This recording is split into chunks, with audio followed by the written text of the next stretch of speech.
बस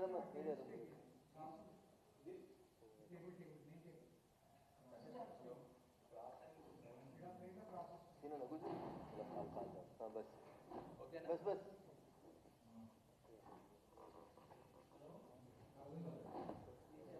అలా ఇట్లాంటి ఇంకో షేర్ ఉంటే ఇంకో సర్పంచ్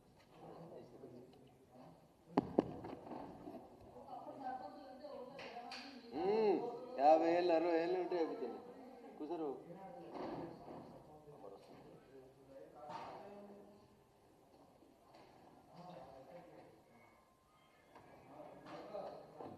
అది ఇట్లాంటి 2-3 కుర్చీలు వేసుకొని అటు కూర్చో సాయి లీడర్ కూర్చొని వాడు మీద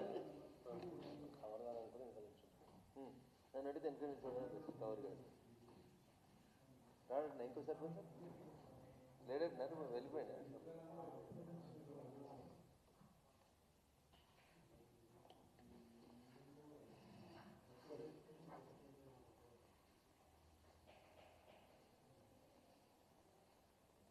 మీడియా మిత్రులకి నమస్కారం. రాష్ట్ర ప్రభుత్వం మొక్కుబడిగా 5 రోజుల పాటు శాసనసభ సమావేశాలు నిర్వహించి గొప్పగా మేము శాసనసభని 5 రోజులు నడిపినాం, 40 గంటలు నడిపినాం, 13 బిల్లుల మీద చర్చించినాం అని చెప్పి రాష్ట్ర ప్రభుత్వం ఒకవైపు బాకా ఊదుకుంటే ప్రధాన ప్రతిపక్షం అని చెప్పుకునేటువంటి పార్టీ ఎందుకు బైకాట్ చేసిరో సభలోంచి ఎందుకు పోయినరో కనీసం వాళ్ళకన్నా అర్థమైందా లేదా అనేది నాకైతే తెలియదు. బీఆర్ఎస్ పార్టీ ప్రతిపక్ష పాత్రను పోషించడంలో ఈ 5 రోజులు జరిగినటువంటి శాసనసభ సమావేశాల్లో 100% వైఫల్యం చెందిందని చెప్పి భారతీయ జనతా పార్టీగా మేము భావిస్తూ ఉన్నాం.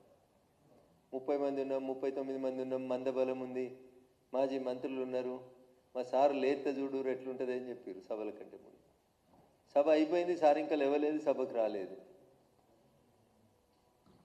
పాలమూరుకు సంబంధించినటువంటి తెలంగాణ అంటేనే నీళ్ళు అంటాం మొదలు, తర్వాత నిధులు అంటాం, తర్వాత నియామకాలు అంటాం. నీళ్ళకు సంబంధించి కృష్ణా జలాలకు సంబంధించి రాష్ట్ర శాసనసభలో ఒక మంచి చర్చ జరిగి ప్రజలకి 10 ఏళ్లలో ఏం జరిగింది, 2 ఏళ్లలో ఏం జరిగింది అనేది ప్రజలకు చెప్పాల్సినటువంటి పాలకపక్షం మీనమేషాలు లెక్కిస్తే మేమే ప్రతిపక్షం అని చెప్పుకున్న వాళ్ళు సభలోంచి పారిపోయారు. 2 ఇంపార్టెంట్ అంశాలు ఈ 5 రోజులు జరిగినటువంటి రాష్ట్ర శాసనసభ సమావేశాల్లో చర్చకు వచ్చినాయి. ఒకటి కృష్ణా జలాలకు సంబంధించిన పంచాయతీ, 2 హిల్ట్ పేరు మీద ఉన్నటువంటి పారిశ్రామిక భూములకు సంబంధించి బయట మాట్లాడమంటే బాగా మాట్లాడతారు టీఆర్ఎస్ వాళ్ళు. 5 లక్షల కోట్ల కుంభకోణం, 10 లక్షల కోట్ల కుంభకోణం. మరి సభలో చర్చ జరుగుతున్నప్పుడు బీఆర్ఎస్ పార్టీ నాయకులు సభలోంచి ఎందుకు పారిపోయిననే చెప్పాలి. ప్రధాన ప్రతిపక్షంగా నిలబడతామని చెప్పి కొట్లాడతామని మళ్ళీ అధికారంలోకి వస్తామని చెప్తున్నటువంటి బీఆర్ఎస్ పార్టీ 5 రోజులు జరిగినటువంటి రాష్ట్ర శాసనసభ వ్యవహారాల విషయంలో 100% వైఫల్యం చెందింది. ఎస్, మేము తక్కువ మందే ఉండొచ్చు భారతీయ జనతా పార్టీ సభ్యులు, కానీ భారతీయ జనతా పార్టీ సభ్యులు ప్రధాన ప్రతిపక్షంగా నిలబడేందుకు, రాష్ట్ర ప్రభుత్వాన్ని ఎక్కడికక్కడ కార్నర్ చేసేందుకు ఉన్న 8 మందిమైనా 7 మందిమైనా లేచి నిలబడ్డం, గట్టి కొట్లాడినాం. ఈ సందర్భంగా నేను మా భారతీయ జనతా పార్టీ శాసనసభ పక్ష నాయకుడిని, మా గౌరవ శాసనసభ్యులందరినీ ఈ సందర్భంగా అభినందిస్తా ఉన్నాను. ఎంతమంది ఉన్నామని కాదు, సమస్యల మీద పాలక పక్షాన్ని ఎట్లా నిలదీయగలిగినాం అనేది ఇంపార్టెంట్. ఎంఐఎం ఎవరు అధికారంలో ఉంటే వాళ్ళకి తొత్తుగానే బిహేవ్ చేస్తుంది, వాళ్ళతో పాటే అంటగాగుతుంది. మరి భవిష్యత్తు మాదే అని చెప్పుకుంటున్నటువంటి బీఆర్ఎస్ పార్టీని ఇలా తెలంగాణ సమాజం ఆలోచించాలి. రాష్ట్రానికి సంబంధించినటువంటి 2 ఇంపార్టెంట్ అంశాలు, నీళ్లు, ఒక రకంగా భూములు అంటే నిధులే, పారిశ్రామిక భూములు. ఈ 2 ఇంపార్టెంట్ బిల్లుల మీద చర్చ జరుగుతుంటే బీఆర్ఎస్ పార్టీ ఎందుకు తోక ముడిచి పారిపోయింది రాష్ట్ర శాసనసభ నుంచి? దీన్ని బట్టి ఏమర్థమవుతుంది? కాంగ్రెస్ టీఆర్ఎస్ ఈ 2 కూడా ఒక తాను ముక్కలే. ప్రజల పక్షాన నిలబడాల్సి వచ్చినప్పుడు, ప్రజల పక్షాన కొట్లాడాల్సి వచ్చినప్పుడు కేవలం భారతీయ జనతా పార్టీ శాసనసభ్యులు మాత్రమే శాసనసభలో ప్రజల గొంతుకగా నిలబడినరు. మా శాసనసభ పక్షం తక్కువ సంఖ్యలో ఉన్నప్పటికీ కూడా నిజాయితీగా రాష్ట్ర ప్రభుత్వాన్ని ఎక్కడికక్కడ నిలదీసేందుకు ప్రయత్నం చేసినందుకు మా శాసనసభ పక్షాన్ని ఈ సందర్భంగా అభినందిస్తా ఉన్నాం. రాష్ట్ర ప్రజలు ఒకసారి ఆలోచించాలి, తెలంగాణ సమాజం కూడా ఒకటి ఆలోచించాలి. శాసనసభలో ఒక ఎమ్మెల్యే గారు మాట్లాడుతూ చెప్పినారు, ఇవాళ తెలంగాణ సమాజాన్ని ఆలోచించమని నేను సవినయంగా రెండు చేతులు జోడించి చేస్తున్నటువంటి అప్పీల్ ఏంటంటే, ఈ రాష్ట్రంలో ప్రతిపక్షమైన పాలకపక్షమైన భవిష్యత్తులో మాకే అవకాశం ఇవ్వండి అని చెప్పి నేను రాష్ట్ర ప్రజానికానికి విజ్ఞప్తి చేస్తున్నాను. కాంగ్రెస్ ముఖ్యమంత్రి గారు మాట్లాడతారంటే 20 మంది శాసనసభ్యులు లేరు శాసనసభలో. This is the fate of the Congress party and Revanth Reddy. Revanth Reddy గారినో కాంగ్రెస్ పార్టీ గుర్తునో చూసి రాష్ట్రం లెవెల్ అధికారంలోకి రాలేదు. సరే, మా వల్ల జరిగినటువంటి 1-6 సంఘటనల వల్ల మా పార్టీలకెళ్ళే కొంతమంది నాయకులు మీకు తెలుసు, ఎన్ఎం శ్రీనివాసరెడ్డి గారైనా, వివేక్ గారైనా, కోమటిరెడ్డి రాజగోపాల్ రెడ్డి గారైనా, ఇట్లాంటి నాయకులంతా భారతీయ జనతా పార్టీ అధికారానికి 10 అడుగుల దూరంలో ఉందన్న సందర్భం లోపల ఇట్లాంటి నాయకులంతా కొన్ని వేరు కారణాల వల్ల మమ్మల్ని విడిచిపోవడం వల్ల కాంగ్రెస్ పార్టీ అధికారంలోకి వచ్చింది తప్ప కాంగ్రెస్ బలం కాదు, రేవంత్ రెడ్డి గారి పోరాటాలు కావాలి. అందుకని ఈ సమయంలో నేను ఎందుకు చెప్తా ఉన్నా ఈ సమస్యలన్నీ అంటే, తెలంగాణ సమాజం ఇలా ఆలోచించాలి. కృష్ణా జలాలు పాలమూరుకు సంబంధించి 10 సంవత్సరాల నుంచి 12 సంవత్సరాల నుంచి ప్రజలకు నష్టం జరుగుతుంటే పాలకపక్షం చర్చ పెడితే రేవంత్ రెడ్డి గారి పక్కన 65 మంది ఎమ్మెల్యేలు ఉండాల్సిన కాడ 20 మంది లేరు. ఇది పాలకపక్షానికి పాలమూరు జిల్లా మీద, కృష్ణా జలాల మీద ఉన్నటువంటి చిత్తశుద్ధి. అపోజిషన్ వాళ్ళు పాలకపక్షం తప్పు చేస్తే నిలదీయాల్సినటువంటి అపోజిషన్ వాళ్ళు వ్యక్తిగత పట్టింపులకు పోయి, వ్యక్తిగత పంతాలకు పోయి శాసనసభలోంచి వెళ్ళిపోయిండ్రు. సో కేసీఆర్ గారికి పాలమూరు మీద పట్టింపు లేదు, రేవంత్ రెడ్డి గారికి పాలమూరు మీద పట్టింపు లేదు. వీళ్ళ పట్టింపులన్నీ నువ్వెంత అంటే నేనెంత, నీ నోట్లు ఎంత మూసినది వారుతుందంటే నా నోట్లు ఎంత మూసినది వారుతుంది. ఈ కంపు, ఈ కొట్లాటలు, ఈ వ్యక్తిగత దూషణలు తప్ప కృష్ణా జలాల గురించి రాష్ట్ర ప్రభుత్వం, రేవంత్ రెడ్డి నువ్వు పాలమూరు బిడ్డవు, నువ్వు ముఖ్యమంత్రి 2 ఏళ్ళు అయింది, పాలమూరుకి కృష్ణా జలాలని ఎందుకు తీసుకపోతలేవు అని కార్నర్ చేయాల్సినటువంటి ప్రతిపక్షంగా బీఆర్ఎస్ 100% విఫలమైంది. కాబట్టి తెలంగాణ సమాజానికి, మేధావులకు నేను చేసేటువంటి అప్పీల్, ఒక్కలమున్నా, ఇద్దరమున్నా, ముగ్గురమున్నా, 8 మందిమున్నా, 7గురమున్నా, తెలంగాణ సమాజంలో కాంగ్రెస్ పార్టీని నిలదీయగలిగింది కేవలం భారతీయ జనతా పార్టీ. కాబట్టి కాంగ్రెస్ ఎట్లా గెలిచిందో ఏమైందో ఇందాకనే చెప్పిన, కొంతమంది నాయకులు మా నుంచి అడిదిక్కు వలసపోతే కాంగ్రెస్ అధికారంలోకి వచ్చింది. అందుకని ఇలా వలసపోయిన నాయకులు కూడా ఆలోచించుకోవాలి, కాంగ్రెస్లో ఏం జరుగుతుంది, కాంగ్రెస్లో మీకు ఏం గుర్తింపు ఉంది, ఏం గౌరవం ఉంది, మీకు అక్కడ ఏం లాభం జరుగుతుంది, ఒకసారి వలసపోయిన నాయకులు కూడా ఆలోచించుకోవాలి. తెలంగాణ భవిష్యత్తు కోసం, తెలంగాణ బంగారు తెలంగాణగా మారాలంటే 10 ఏళ్ళ బీఆర్ఎస్ పాలన చూసిండ్రు, 2 ఏళ్ళ కాంగ్రెస్ పాలన చూసిండ్రు. భవిష్యత్తులో తెలంగాణ సమాజం కోసం నిలబడేది, తెలంగాణ ప్రజల హక్కుల కోసం కొట్లాడేది కేవలం భారతీయ జనతా పార్టీ మాత్రమే. కాబట్టి ఒక్కసారి తెలంగాణ సమాజాన్ని ఆలోచించమని సవినయంగా అప్పీల్ చేస్తూ, ఎంఐఎం కాంగ్రెస్తో కలిసిపోయినా, టీఆర్ఎస్ కొల్యూడై బాయ్కాట్ చేసిపోయినా ప్రజా గొంతుకగా నిలిచింది భారతీయ జనతా పార్టీ మాత్రమే. కాంగ్రెస్ని కార్నర్ చేసేది, నిలబెట్టేది భారతీయ జనతా పార్టీ మాత్రమే. కాబట్టి దయచేసి భవిష్యత్తులో ఎప్పుడు ఏ ఎన్నికలు జరిగినా, ఏ అవకాశం వచ్చినా భారతీయ జనతా పార్టీ నాయకత్వాన్ని ఆశీర్వదించమని తెలంగాణ సమాజానికి సవినయంగా అప్పీల్ చేస్తా ఉన్నా.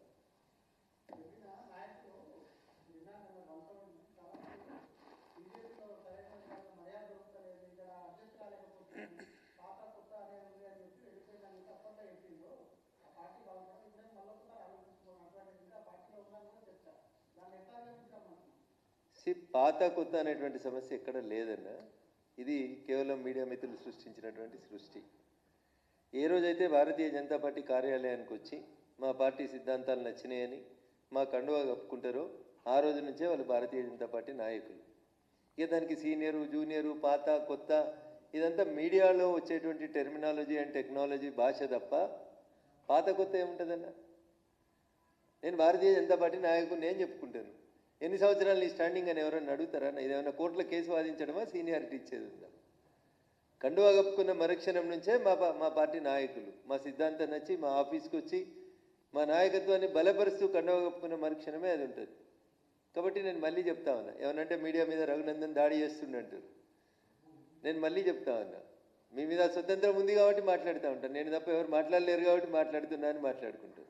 కండువా కప్పుకున్న మరుక్షణం నుంచి మా పార్టీ, మా కుటుంబంలో ఏమైనా సమస్యలు ఉంటే తప్పకుండా పరిష్కరించుకుంటాం. భారతీయ జనతా పార్టీ అందరినీ సిద్ధాంతాన్ని ఇష్టపడి పనిచేసేటువంటి వాళ్ళందరినీ స్వాగతిస్తుంది. తిరిగి రమ్మని అడుగుతా ఉన్నాం. పార్టీ ముందుకు పోతుంది, పార్టీ భవిష్యత్తులో అధికారంలోకి వస్తుంది. కాంగ్రెస్ పార్టీ మీద ప్రజలకు విశ్వాసం పోయింది అనేది నేను భావిస్తున్నటువంటి అంశం. ఇక భారం అయిపోయింది తెలంగాణ ప్రజలకి, వాళ్ళ సొంత కుటుంబ సభ్యులకు కూడా భారం అయిపోయింది అది. కాబట్టి ఇక దాని గురించి ఇంట్లోలకే ఇష్టం లేనప్పుడు బయట వాళ్ళ గురించి మాట్లాడే ఉంటుంది. ప్రజలకు భారమైంది కాబట్టి ఇల్లు ఇచ్చుకపోయింది, మనిషికో దారిలో పోతున్నారు.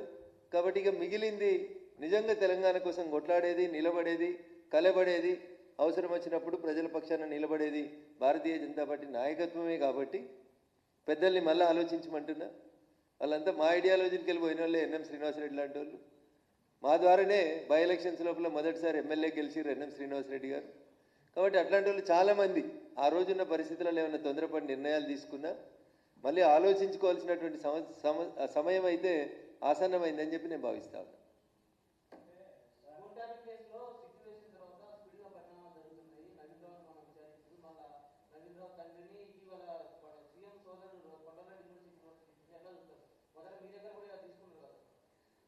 కోడలు దిద్దిన కాపురం, అత్త దిద్దిన సంసారం అని తెలుగు టీవీ ఛానళ్ళలో రోజు వస్తుంటాయి సీరియల్. 365 రోజులు, 735 రోజులని. అట్లా సిట్టు ముఖ్యమంత్రి వచ్చినప్పటి నుంచి మొదలుపెట్టింది ఇన్వెస్టిగేషన్. ఒకటో సిట్ అయిపోయింది, రెండో సిట్ వచ్చింది. రెండో సిట్ తర్వాత 6 నెలల తర్వాత బహుశా నాకు తెలిసి మూడో సిట్ వస్తుంది అనుకుంటా. ఈ మూడో సిట్ అయిపోయాక ఇంకో సంవత్సరం తర్వాత 4వ సిట్ వస్తుంది. అప్పుడు ఈ వచ్చిన సిట్లన్నీ కాంగ్రెస్ వాళ్ళు ఏం చేసిరని విచారణ చేయాల్సిన పరిస్థితి వస్తుంది తప్ప గత 10 ఏళ్లలో టీఆర్ఎస్ ఏం చేసిందో వీళ్ళు కొండందవి ఎలుకను కూడా పట్టేటట్టు కనబడతలేరు ఈ సిట్ వాళ్ళు. అందుకని రోజు నోటీసులు ఇచ్చి, టీవీలకు బ్రేకింగ్ న్యూస్లు ఇచ్చి 3 గంటలు ప్రశ్నించారు, 8 గంటలు ప్రశ్నించారు, 12 గంటలు ప్రశ్నించారు. ఏం ప్రశ్నిస్తురన్నా? ఏం చేస్తురన్నా 3 గంటలు? ఏం కావాలి మీకు? టెక్నికల్ ఎవిడెన్స్ లేకుండా మీరు ఎన్ని గంటలు ప్రశ్నిస్తారు? ఎవరి ఫోన్ నెంబర్కి వెళ్ళి ఎవరి ఫోన్ నెంబర్కి పోయింది కాలం మీ దగ్గర ఉంది. ఎవరు ఫోన్లు ట్యాప్ చేసిరని ఎయిర్టెల్ వాళ్ళకి, జియో వాళ్ళకి, టాటా వాళ్ళకి అందరికీ నోటీసులు ఇస్తే బిఎస్ఎన్ఎల్ వాళ్ళకి వాళ్ళే ఇస్తారు కదా. ఇగో మాకు ఈ నెంబర్లు ట్యాప్ చేయమని ఇచ్చిండ్రు, ఈ నెంబర్లు ఎవరైనా ఇస్తే టెక్నికల్ ఎవిడెన్స్ అయిపోతుంది కదా. ఆయా కంపెనీల సీఈఓలను పిలిచి వాళ్ళకు వచ్చిన లెటర్లని, మెయిల్లని తీసుకుంటే that will become a technical evidence.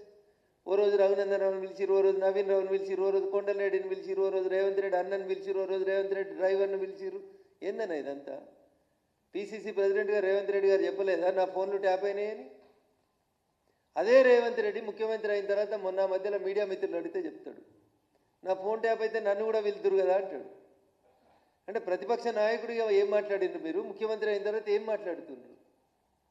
ఇలా కొండలరెడ్డి గారికి సిట్ నోటీసులు, రేపు హాజరు కావాలి. ఎల్లుండి కొండలరెడ్డి గారి డ్రైవర్ను ప్రశ్నించారు, అవతల ఎల్లుండి రేవంత్ రెడ్డి గారు గన్మెన్ను ప్రశ్నించారు. ఎన్ని రోజులన్నా ఈ ప్రశ్నించుడు? ఫలితం ఎప్పుడు వస్తుంది చెప్పుండ్రి. అమాయకులు అల్కగా దొరికిరని 4 పోలీసు వాళ్ళని తీసుకుపోయి జైలు వేస్తారు.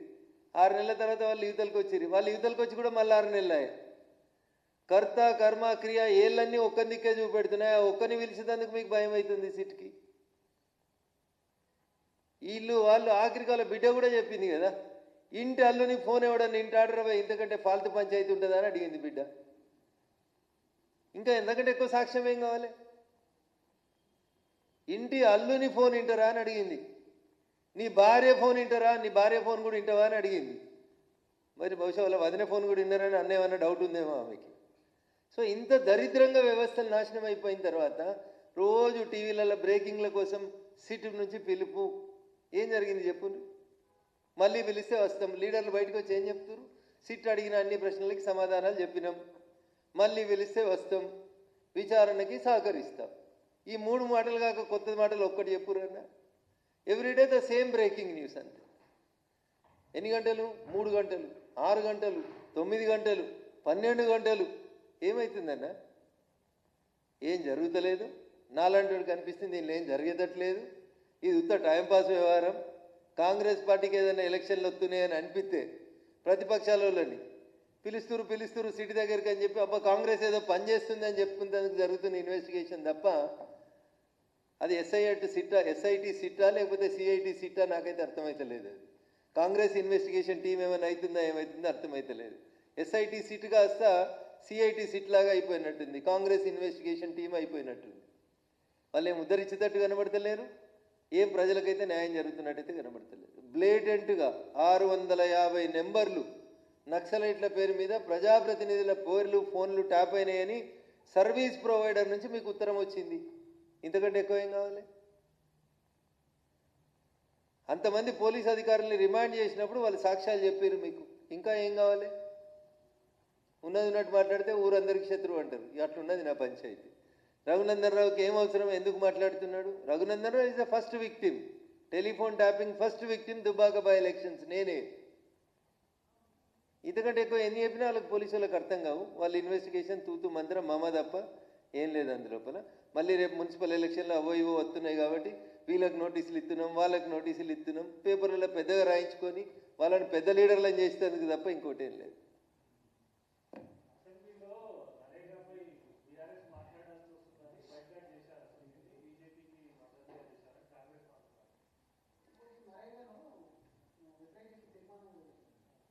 ఇప్పుడు రాష్ట్ర శాసనసభలో అనేక తీర్మానాలు చేస్తారన్న. అసలు రాష్ట్ర శాసనసభకు ఉన్నటువంటి అధికారాలన్నీ, భారత ప్రభుత్వానికి ఉన్నటువంటి అధికారాలన్నీ ఫస్ట్ దయించి శాసనసభలో దేని మీదనన్నా తీర్మానం చేసే కంటే ముందు గౌరవ శాసనసభ్యులు 40 మంది 50 మంది కొత్త శాసనసభ్యులు వచ్చారు. ఒకసారి వాళ్ళకి చెప్పుండ్రు ఏం తీర్మానం చేస్తున్నారు. రాష్ట్ర శాసనసభలో ఒక తీర్మానం జరిగిందంటే దానికి కొంచెం గౌరవం, కొంచెం విలువ ఉండాలి. ఏం చేస్తున్నారు మీరు? మేము తీర్మానం చేసినాం, పంపించినాం, అయిపోయింది. అంతేనా? మీరు 100 రోజులు పని దినాలు ఇచ్చారు, మేము 125 రోజులు ఇస్తున్నాం. మీరు వ్యవసాయానికి దాన్ని వ్యవసాయం పనులు జరుగుతున్నప్పుడు ఊర్లలో కూలీలు దొరకక ఇబ్బంది అవుతుందని చెప్పి జనరల్గా ప్రజల నుంచి వచ్చినటువంటి సమస్య. మేము దానికి ఒక సొల్యూషన్ చూపించినాం. 60 రోజులు వ్యవసాయం పీక్గా నడుస్తున్నప్పుడు వాళ్ళని మన్రేగా పనులకు తీసుకుపోవద్దు అని చెప్పినాం. మీరు జీతాలు ఇస్తే, మీరు కూలీలు ఇస్తే, మీరు రూపాయి ఢిల్లీకి వెళ్ళి పంపిస్తే గల్లీకి 15 పైసలు వస్తలేవని మీ నాయకులే చెప్పిండ్రు. మేమిస్తే ఇలా 99.99% యాక్యురేట్గా చేసిన పనికి డబ్బుల్ని మేము ఇస్తా ఉన్నాం. ఇక్కడ బాధ మన్రేగాలో పేరు మారిందని కాదు బాధ, ఆ పేరు లేకపోతే వాళ్ళు బతకలేరు అనేది కాంగ్రెస్ పంచాయతీ. అందుకనే పాపం రాబర్ట్ వాద్రా, ప్రియాంక వాద్రాల పుత్రుడిని కూడా మళ్ళా తీసుకొచ్చి గాంధీ అని పేరు పెట్టుకునేటువంటి దుస్థితి ఎందుకు వచ్చిందంటే వారసత్వ రాజకీయాలు, వారసత్వ పంచాయతీలు తప్పితే ఏముంటుంది. ఇందిరాగాంధీ గారు ఎవరిని పెళ్లాడిరో తెలుసు. ఇప్పుడు ద సోకాల్డ్ ప్రియాంక గాంధీ గారి కొడుకు ఎవరిని పెళ్లాడుతుండో ప్రపంచం అంతా తెలుసు. ఇక మళ్ళీ మూలాలు ఎత్తుకుడు ఎందుకన్నా? ఇంత కుల్లా సాఫ్ అరటి పండు వలిసినట్టు కనబడుతుంది. ఎవరిని పెళ్లి చేసుకుంటుండు ప్రియాంక గాంధీ కొడుకు? ఏ మతానికి సంబంధించిన వాళ్ళు? వాళ్ళ మత పొలను వాళ్ళు చేసుకుంటారు. ఇలా పంచాయతీ ఏముందన్న? ఇవన్నిటి నుంచి తప్పించుకునేందుకు ఓట్ల కోసం ఒక ఆయన జంజం ఎత్తాడు, ఒక ఆయన గాంధీ అని పేరు పెట్టుకుంటాడు. ఇంతకు మించి కాంగ్రెస్కు గాంధీ గారి మీద కానీ దేశ ప్రజల మీద కానీ ప్రేమ లేదనేది వాస్తవం.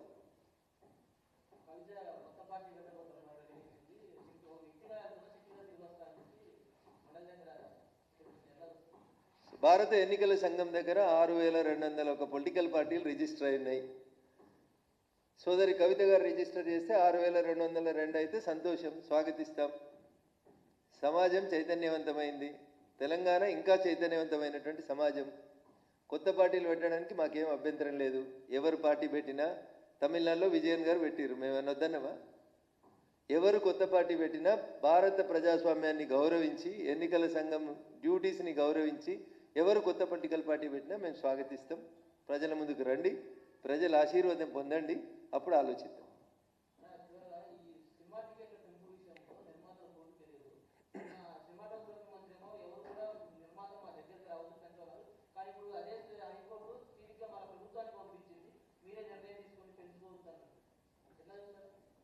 రాష్ట్ర ప్రభుత్వం ఒక నటునికి సంబంధించినటువంటి సినిమా టికెట్లు పెంచుకోవడానికి అవకాశం ఇచ్చి, ఇంకో నటునికి సంబంధించినటువంటి సినిమా టికెట్ల మేము అట్లే ఉండాలని చెప్పడం, ఇది పక్షపాతం కిందికి వస్తుంది. సో భారత రాజ్యాంగం మీద ముఖ్యమంత్రులు, గవర్నర్లు, చీఫ్ జస్టిస్లు, ప్రధానమంత్రి, మంత్రులు ప్రమాణం చేసేటప్పుడు భయం లేకుండా, వ్యక్తిగతమైనటువంటి ఇష్టాయిష్టాలతో సంబంధం లేకుండా, తమ అనేటువంటి భేదం లేకుండా అందరినీ సమంగా చూస్తామని చెప్పి వాళ్ళు భారత రాజ్యాంగం మీద ప్రమాణం చేసి మంత్రులు, ముఖ్యమంత్రులు, గవర్నర్లు, హైకోర్టు న్యాయమూర్తులు, సుప్రీంకోర్టు న్యాయమూర్తులు ప్రమాణం చేస్తారు. ఒక నటుని సినిమాకి ఒక రూలు, ఇంకొక నటుని సినిమాకి ఇంకొక రూల్ ఉండడాన్ని రాష్ట్ర ప్రభుత్వం ఎట్లా జస్టిఫై చేసుకుంటుందో ఆలోచించండి. పక్షపాత ధోరణి అక్కడ కనబడుతుందా లేదా అనేది దయచేసి ఆలోచించు. అందుకని ప్రమాణం చేసేటప్పుడేమో భారత రాజ్యాంగం మీద చేస్తామని చెప్పాలి, ప్రమాణం చేసి పదవులకు వచ్చిన తర్వాతనేమో మనకు అస్మదీయులు తస్మదీయులు, నచ్చితే ఒకటి నచ్చకపోతే ఇంకొకటి. So this is very unfair. కోర్టులకు కూడా నేను చేసేటువంటి అప్పీల్, ఎవరికైనా ఒకటే రూల్, రూల్ ఈజ్ రూల్, చట్టం ముందు అందరూ సమానం అనే రీతి లోపల ఉంటే బాగుంటుంది అనేది నా విజ్ఞప్తి. Thank you.